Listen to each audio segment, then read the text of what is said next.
Bonjour et merci de nous rejoindre pour ce point d'actualité sur le métier de conseiller indépendant. Et ce point aujourd'hui, on va le faire avec Stéphane Fontuz, le président de la CNCIF. Stéphane, bonjour. Bonjour Bogdan. Vous allez bien? Très bien. Alors, vous me dites, il y a un problème de formation. Les CIF auraient un problème de formation. C'est quoi cette histoire? Chaque année, un certain nombre de formations vont arriver. Et dès cette année, en 2016, le volume de formations va augmenter. On sait que les CGP sont très occupés au quotidien. Oui, ça on le sait. Mais alors 2016, vous avez quoi? Quelles sont les heures? 2015, on avait 7 heures pour le statut de conseiller d'investissement financier de formation à faire. D'accord. 7 heures dans l'année, hein? 7 heures dans l'année. Bon, c'est pas énorme. 7 heures dans l'année, c'est pas énorme.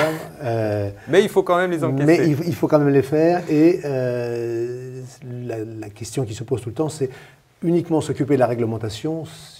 Voilà, effectivement. Alors 2015, on a vu, c'est 7 heures. 2016 2016, une nouvelle couche arrive avec la carte T, la loi Hoguet, l'immobilier. Donc les CGP commercialisent une de ces classes d'actifs qui est l'immobilier. Donc c'est 14 heures supplémentaires. Donc c'est 7 plus 14. 7 plus 14. D'accord. Donc on arrive à 21. Oui. Ça c'est 2016. Donc c'est avant la fin de l'année. Pour le renouvellement des cartes T, il va falloir impérativement avoir suivi toutes ces formations-là. 2017. 2017, on en remet une couche, c'est un millefeuille.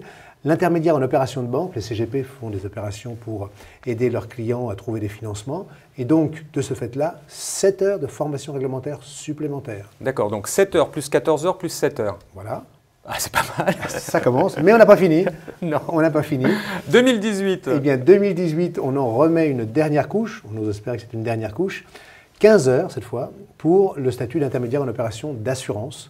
Donc, on arrive au total à 43 heures de formation avec, quand je vous disais, un peu de vague à l'âme ou un peu d'urticaire, c'est qu'un certain nombre de thématiques peuvent être communes.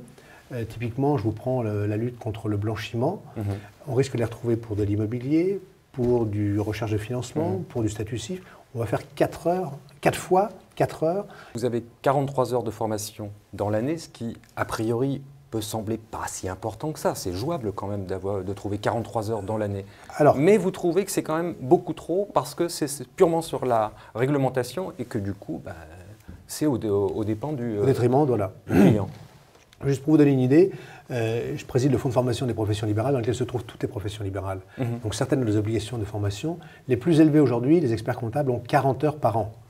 Donc c'est bien, c'est une satisfaction de se dire qu'on va faire encore mieux que nos amis experts comptables, mais on aimerait le faire au service de nos clients, plus dans une formation métier que exclusivement dans une formation réglementaire, auquel il faudra rajouter la formation, bien sûr, métier, parce qu'on va continuer à se former sur le métier. Mais Stéphane, à votre niveau, qu'est-ce que vous pouvez faire?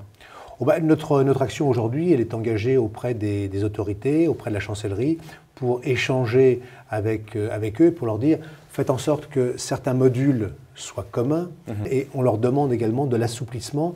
Alors la première année, qu'elle soit très focus réglementaire, j'allais presque dire, c'est peut-être le pied d'entrée, mais pour les années à venir, effectivement, on est de l'assouplissement, parce que la réglementation ne change pas non plus tous les jours, et qu'on puisse y introduire des aspects métiers. Stéphane, merci beaucoup. Merci Bogdan.